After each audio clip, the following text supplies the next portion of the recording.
What kind of school did you go to? Tetros prodded.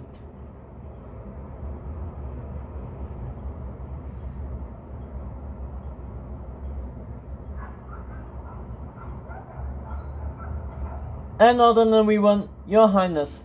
The Frostwood Boys' School for Conservative Education, the guard answered. No magic or wizardry or finger gloves for us. No princess or king will ask ever our names. Historian won't write them in a storybook, unless we stumble into one. My mate from school almost got his name in the tale of Sophie and Agatha, served the breakfast at his inn to the age of 13 before the war against the schoolmaster. But most of us go on to be blacksmiths and bricklayers, far away from any real adventure. I was a lucky one. Kingdoms come to the schools looking for the toughest boys for their royal guards. Had to undergo a whole lot of tests to prove my loyalty to good. In the end, Camelot and Frostwood both wanted me. Frostwood's home, but I couldn't turn down a chance to serve King Arthur's kingdom.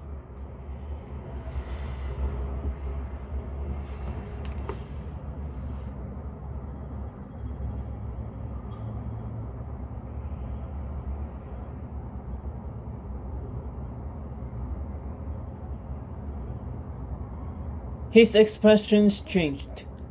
Frostwood's been under attack by a band of trolls, though. That's a footman for the king. Troll set fire to his carriage and snapped his arm in two. Can't work anymore, so I've been sending my wages home so he can feed my mum and sisters. No one knows who these trolls work for. Mum wrote, asking if Camelot was going to intervene.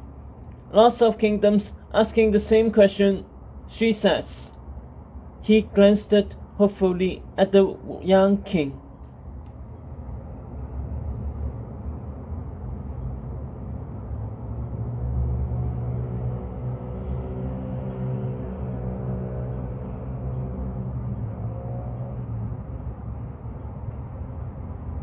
Tetros stood stricter.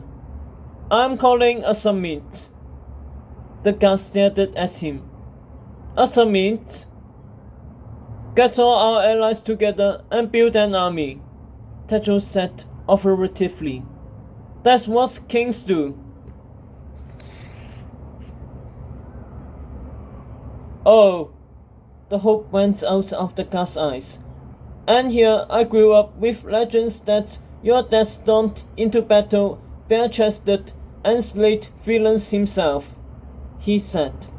Made up stories, I bet. He must have caught some miss too. Can't always trust a pen to tell the truth, can you? Tetros looked at him, but they were at the end of the stairway now.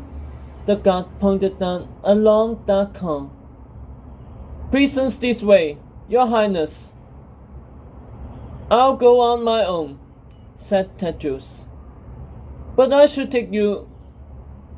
My meeting with the prisoners is a private one, guard, said Tetros, eager to be alone again. You may return to your posts. The guard hesitated. Are you sure? Go, said Tetros sharply. Close the door behind you. That's an order. The guard didn't flinch. As you wish. Tetros watched the team go. Guard? The man turned. What's your name? Tetros asked. The guard looked surprised. It's Kay, Your Highness. Tetros gazed right at him. I promise to make your home safe again, Kay. Kay smiled. I'll tell my mom, Your Highness. Kings don't often make promises they can't keep. Tetros watched him hustle back upstairs. He waited until he heard the echo of a heavy door closing and the thud of stone.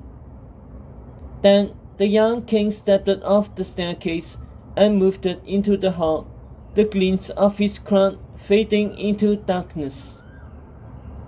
Tetros thought their vices might be that.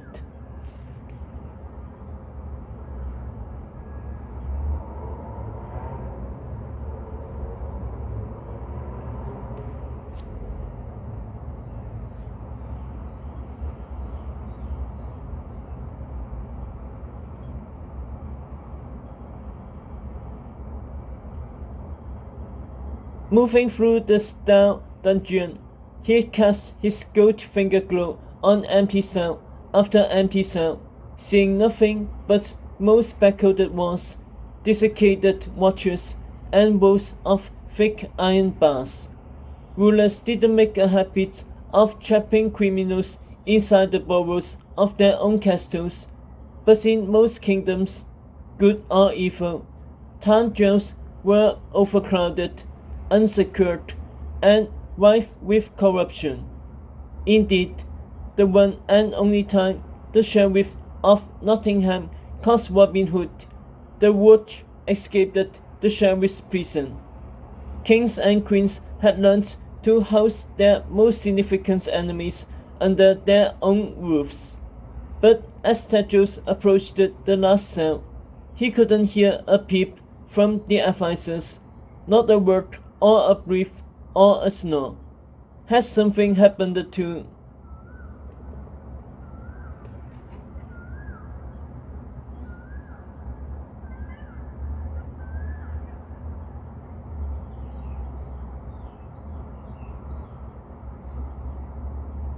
Long live the so-called king, sang a low, smoky voice.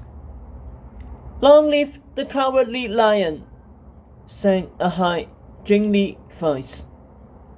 Long live the worthless son, sang a hissy third. Tetros took a deep breath, pausing in front of the pitch-dark cell. Not that after all.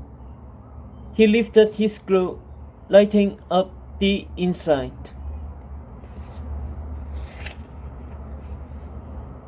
Three old women leered back at him, each an identical replica of the other. Bristly salt and pepper hair hung down to their waists, their stick-thin legs jutting out of tattered grey tunics. Their skin was shriveled and coppery, their necks and faces elongated with high foreheads, slim noses, match-thin lips, and almond-shaped eyes. Tetros thought they looked like pale versions of the Manchu monkeys that devoured his coronation.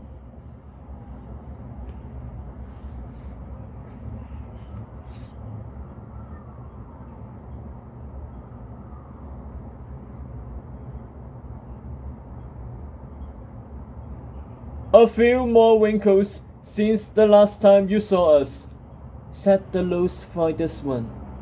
Alpa especially.